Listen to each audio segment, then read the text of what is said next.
ନୂଆ ବର୍ଷ ପାଖେଇ ଆସୁଥିବା ବେଳେ ଦିନକୁ ଦିନ ବଣଭୋଜିର ମଜା ନେବା ପାଇଁ ବିଭିନ୍ନ ଦର୍ଶନୀୟ ପର୍ଯ୍ୟଟନ ସ୍ଥଳୀଗୁଡ଼ିକରେ ଜନସମାଗମ ଦେଖିବାକୁ ମିଳିଛି। ବିଭିନ୍ନ ସ୍ଥାନରେ ଭୋଜି ଭାତର ଆସର ଜମୁଥିବାରୁ ଦର୍ଶନୀୟ ସ୍ଥାନଗୁଡ଼ିକ ଅଳିଆ ଆବର୍ଜନାରେ ପରିପୂର୍ଣ୍ଣ ହେଉଥିବାର ଦେଖାଯାଉଛି। ଏଣୁ ଦର୍ଶନୀୟ ସ୍ଥାନକୁ ସୁରକ୍ଷା ଦିଆଯିବା ସହ ତାହାକୁ ଲୋକଲୋଚନକୁ ଅଣାଯାଇ ଲୋକଙ୍କ ମନରେ ପରିବେଶ ସ୍ୱଚ୍ଛତାର ବାର୍ତ୍ତା ଓ ସଚେତନତା ସୃଷ୍ଟି କରାଯାଇପାରିବ। ତାହାକୁ ନେଇ ଆଜି ସକାଳ 10ଟାରୁ ମଧ୍ୟାହ୍ନ 3ଟା ପର୍ଯ୍ୟନ୍ତ ଗଜପତି ଜିଲ୍ଲା ନ୍ୟାୟାଳୟ ଭାରପ୍ରାପ୍ତ cadre public prosecutor Rajesh Kumar ମିଶ୍ରଙ୍କ ନେତୃତ୍ୱରେ ବିଭିନ୍ନ ବିଭାଗ ତଥା ବିଭିନ୍ନ ଅନୁଷ୍ଠାନର ସମାଜସେବୀ ଆଗେଇ ଆସିଥିଲେ ଖସରା ଜଳପ୍ରପାତକୁ ସଫା କରି ସମାଜକୁ ଏକ ନିଆରା ବାର୍ତ୍ତା ଦେବା ପାଇଁ।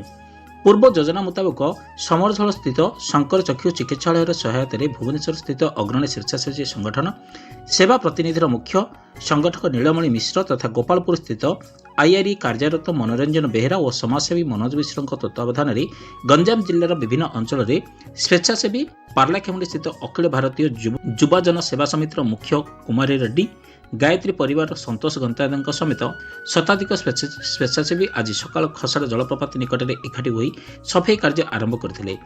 ଜଳପ୍ରପାତ ନିକଟରେ ପଡ଼ିଥିବା ପ୍ଲାଷ୍ଟିକ୍ ବୋତଲ, କାଚ ବୋତଲ, ଆଟ୍ଟା ପ୍ଲେଟ୍, ପ୍ଲାଷ୍ଟିକ୍ ଗ୍ଲାସ୍ଗୁଡ଼ିକୁ ସଫା କରିଥିଲେ।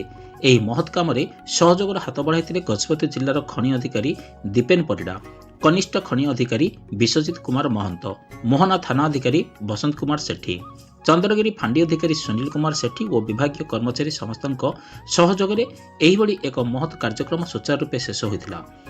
ଉପସ୍ଥିତ ସମସ୍ତ ପର୍ଯ୍ୟଟକଙ୍କୁ ପରିବେଶର ସୁରକ୍ଷା ପ୍ରତି ଦୃଷ୍ଟି ଦେବା ନେଇ ସଚେତନ କରାଯାଇଥିଲା।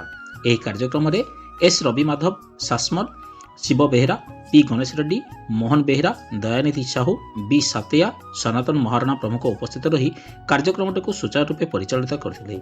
ଗଜପତି ମୋହନରୁ ପଞ୍ଚାନନ ଦାସଙ୍କ ରିପୋର୍ଟ, ଓମ୍ ଟିଭି ଓଡ଼ିଶା।